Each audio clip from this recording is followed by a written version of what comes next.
What's going on, everybody? It's Pastor Devon, and I'm excited about today. Because this is probably going to be the most difficult subject out of all the days we do during the fast, but probably the most fulfilling and the most necessary. See, day one, we talked about being chosen, and yesterday we talked about being convinced about who God is, but today we're talking about waiting.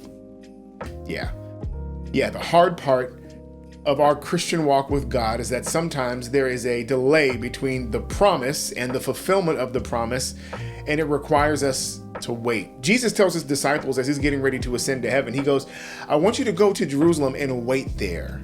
And we all know that the gift of the Holy Spirit entered into that upper room. But before we saw the manifestation of the gift of the Holy Spirit, we find the posture of the people in a space of waiting.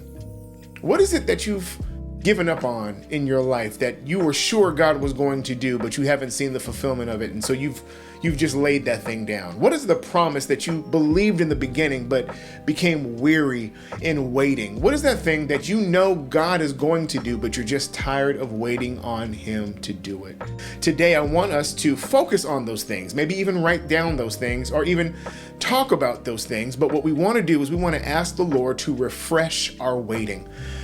In other words, don't leave Jerusalem just yet. There's a great gift that I believe God has for you in this space of waiting that is going to catapult you into your future and equip you for the assignment that God has for you. But it's going to require that we get back into the posture of waiting. You may be disappointed and you may be frustrated, and that's okay. You're allowed to have those things, but please don't change your posture. In other words, please don't leave Jerusalem just yet. So look over these scriptures that are in the description, write down some of these things that you've been looking for God to do and you've been waiting on God to do and you just haven't seen the fulfillment yet.